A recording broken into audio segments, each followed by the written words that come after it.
नमस्कार साथियों, युवा स्टडी मंच पे आपका स्वागत है। मैं मिथुन मीना आज आपके लिए लेकर आया हूँ बहुत ही महत्वपूर्ण टॉपिक संघ लोक सेवा आयोग, जो एमपीपीएससी आगामी एग्जाम उसकी दृष्टि से भी बहुत महत्वपूर्ण है और अन्य एग्जामों की दृष्टि से भी ये बहुत ही महत्वपूर्ण है। यहाँ पर कुछ ऑब्जेक्टिव क्वेश्चन हम सोल्व करने वाले हैं।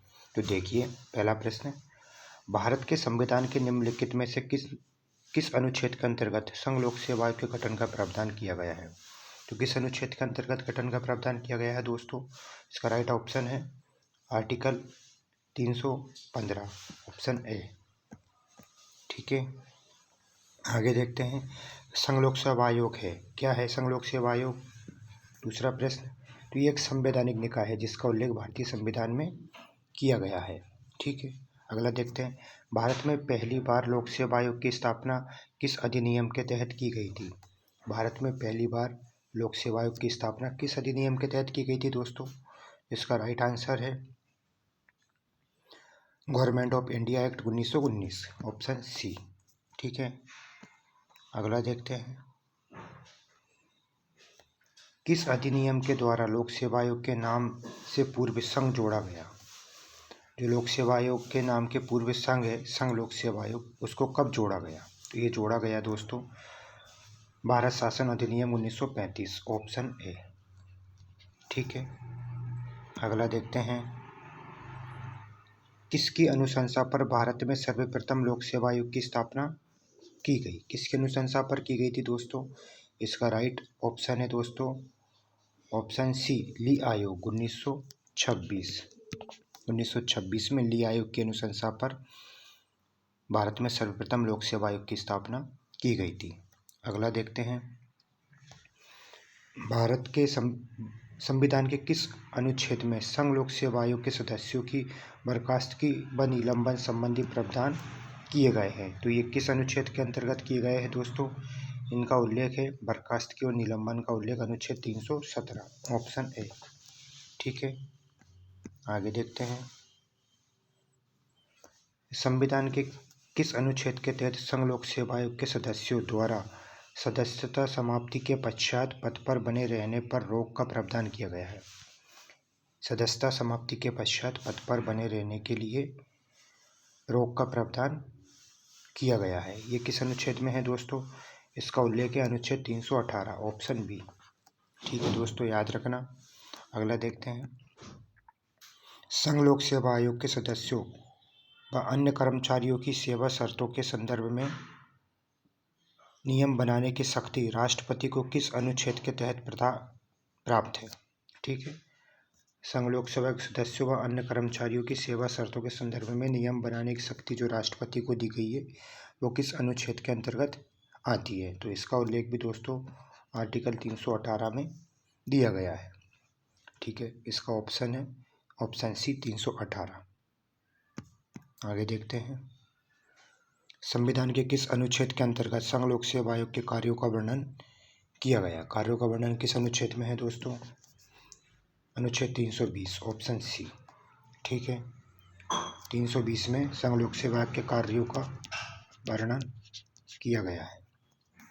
आगे देखते हैं। संसद किस अनुच्छेद के तहत संघ लोक सेवा आयोग के कार्यों में नए कार्यों को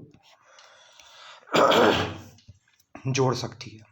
संसद किस अनुच्छेद के तहत संघ लोक सेवा आयोग के कार्यों में और भी नए कार्यों को जोड़ सकती है? तो इसका राइट ऑप्शन है दोस्तों अनुच्छेद 321 के तहत संसद संघ लोक सेवा के आयोग के कार्यों में वृद्धि कर सकती है, नए कार्यों को जोड़ सकती है। अनुच्छेद 321 याद रखना दोस्तों। अगला देखते हैं। संविधान के किस अनुच्छेद के तहत संघ लोक सेवा आयोग के सदस्यों व कर्मचारियों के वेतन भत्ते, पेंशन व अन्य खर्चे संचित निधि पर भारित होंगे? इन्हें जो वेतन भत्ते और अन्य खर्चे जो इनके होते हैं वो संचित निधि पर भारित होते हैं। ठीक है, जिस पर मतदान नहीं होता है बजट के समय। ठीक है, संचित निधि पर जो व्यय भारित होते हैं उन पर बजट में मतदान नहीं होता है। ठीक है, तो ये किस आर्टिकल के तहत किया गया है दोस्तों? इसका उल्लेख आर्टिकल 322, अनुच्छेद 322, ऑप्शन सी। अगला देखते हैं। संविधान के किस अनुच्छेद के तहत संघ लोक सेवा आयोग अपने कार्यों की वार्षिक रिपोर्ट राष्ट्रपति को देगा? ये किस अनुच्छेद में उल्लेखित है दोस्तों? इसका सही ऑप्शन है ऑप्शन डी, आर्टिकल 323 में। 323 के तहत संघ लोक सेवा आयोग अपनी वार्षिक रिपोर्ट राष्ट्रपति को देता है। अगला देखते हैं, स्वतंत्रता प्राप्ति के बाद संघ लोक सेवा आयोग के प्रथम अध्यक्ष कौन बने? याद रखना दोस्तों, स्वतंत्रता प्राप्ति के बाद संघ लोक सेवा आयोग के प्रथम अध्यक्ष कौन बने? इसका सही ऑप्शन है ऑप्शन डी, H.K. कृपलानी। ये स्वतंत्रता प्राप्ति के बाद संघ लोक सेवा आयोग के प्रथम अध्यक्ष बने थे। अगला देखते हैं, संघ लोक सेवा आयोग का प्रावधान भारतीय संविधान के किस भाग में किया गया है? तो किस भाग में किया गया है दोस्तों? संघ लोक सेवा आयोग का वर्णन भारतीय संविधान के भाग 14 में किया गया है। ठीक है, अगला देखते हैं,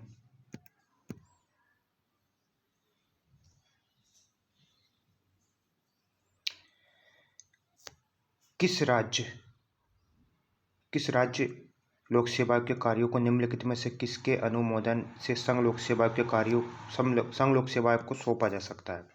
किसी राज्य के लोक सेवा आयोग के कार्यों को किसके अनुमोदन के संघ लोक सेवा आयोग को सौंपा जा सकता है? किसके अनुमोदन से संघ लोक सेवा आयोग को सौंपा जा सकता है? तो इसका ऑप्शन है सही ए, राज्यपाल के अनुमोदन के बाद किसी भी राज्य के जो लोक सेवा आयोग है उसके कार्यों को संघ लोक सेवा आयोग को सौंपा जा सकता है।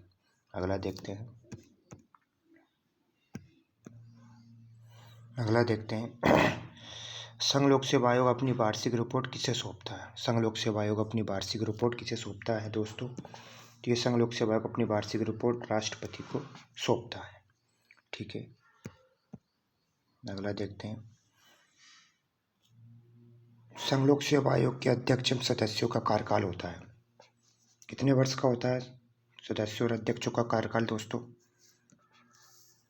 इसका सही ऑप्शन है दोस्तों 6 वर्ष या 65 वर्ष की आयु, जो भी पहले हो। 6 वर्ष या 65 वर्ष की आयु, जो भी पहले हो। ठीक है, अगला देखते हैं, भारतीय लोक सेवा आयोग किस वर्ष स्थापित हुआ? भारतीय लोक सेवा आयोग किस वर्ष स्थापित हुआ? 1926। ली कमीशन की अनुशंसा पर इसका गठन किया गया था 1926 में, ऑप्शन ए। अगला देखते हैं, भारतीय प्रशासनिक सेवा में भर्ती के लिए पहली बार प्रतियोगी परीक्षा लोक सेवा आयोग द्वारा कब आयोजित की गई थी? भारतीय प्रशासनिक सेवा में भर्ती के लिए पहली बार प्रतियोगी परीक्षा लोक सेवा आयोग के द्वारा कब आयोजित की गई थी? इसका राइट आंसर है दोस्तों जुलाई 1947, ऑप्शन ए। जुलाई 1947 में पहली बार संघ लोक सेवा आयोग द्वारा परीक्षा आयोजित की गई थी। अगला देखते हैं, संघ लोक सेवा आयोग का व्यय भारित होता है, किस पर भारित होता है दोस्तों? संघ लोक सेवा आयोग का व्यय, अभी पूर्व में भी हम इसकी चर्चा कर चुके हैं, वेतन भत्ते एवं पेंशन अन्य चीज़ें किस पर भारित होती है? भारत की संचित निधि पर, ऑप्शन ए। संचित निधि से ही संघ लोक सेवा आयोग के समस्त व्यय किए जाते हैं। अगला देखते हैं, निम्नलिखित में से कौन सा कथन संघ लोक सेवा आयोग के बारे में सत्य है? कौन सा कथन संघ लोक सेवा आयोग के बारे में सत्य है? तो देखते हैं दोस्तों, ए, संघ आयोग के सदस्य और अध्यक्ष का कार्यकाल 5 वर्ष का होता है, ये गलत है। ठीक है, आयोग के सदस्य और अध्यक्ष 62 वर्ष की उम्र तक अपने पद पर बने रह सकते हैं, ये भी गलत है, 65 वर्ष है। ठीक है, अगला देखते हैं, राष्ट्रपति सदस्य और अध्यक्ष को अपनी मर्जी से हटा सकता है, ये भी गलत है दोस्तों, अपनी मर्जी से राष्ट्रपति इनको नहीं हटा सकता है, एक संवैधानिक प्रक्रिया के तहत ही उचित आरोप के बाद ही इनको हटाया जा सकता है। अगला देखते हैं, संविधान के भाग 14 में संघ लोक सेवा आयोग के कार्यों को संघ लोक सेवा आयोग के बारे में बताया गया है, ये ऑप्शन सही है, सही कथन पूछा था। तो भारतीय संविधान के भाग 14 में संघ लोक सेवा आयोग के बारे में उल्लेख किया गया है, ऑप्शन डी सही है। अगला देखते हैं, संघ लोक सेवा आयोग में अध्यक्ष के अलावा कितने सदस्य होते हैं? संघ लोक सेवा आयोग में अध्यक्ष के अलावा कितने सदस्य होते हैं? तो कितने सदस्य होते हैं दोस्तों? अध्यक्ष के अलावा 9 से लेकर 11, कोई निश्चित नहीं है। 9 से लेकर 11 सदस्य संघ लोक सेवा आयोग में सामान्यतः होते हैं। तो इसका सही आंसर है ए, 9 से लेकर 11। अगला देखते हैं, संघ लोक सेवा आयोग के प्रथम अध्यक्ष कौन थे? तो कौन थे दोस्तों प्रथम अध्यक्ष संघ लोक सेवा आयोग के? Sir Ross Barker, option A, sir Ross Barker संघ लोक सेवा आयोग के प्रथम अध्यक्ष थे। और स्वतंत्रता प्राप्ति के बाद संघ लोक सेवा आयोग के अध्यक्ष कौन बने दोस्तों? तो कृपलानी, ठीक है, याद रखना। अगला देखते हैं, वर्तमान में संघ लोक सेवा आयोग के अध्यक्ष कौन है? वर्तमान में कौन है दोस्तों? तो वर्तमान में संघ लोक सेवा आयोग के अध्यक्ष है ऑप्शन सी, प्रदीप कुमार जोशी, ठीक है। इनका कार्यकाल अप्रैल 2022 तक है इनका कार्यकाल, ठीक है। अगला देखते हैं, संघ लोक सेवा आयोग के प्रथम भारतीय अध्यक्ष कौन थे? तो प्रथम भारतीय अध्यक्ष कौन थे दोस्तों संघ लोक सेवा आयोग के? प्रथम भारतीय अध्यक्ष थे एच के कृपलानी, ठीक है। जो स्वतंत्रता प्राप्ति के बाद बने थे एच के कृपलानी, ठीक है, प्रथम भारतीय अध्यक्ष थे। अगला देखते हैं दोस्तों। धन्यवाद दोस्तों, आपको वीडियो कैसा लगा कमेंट बॉक्स में ज़रूर बताएं।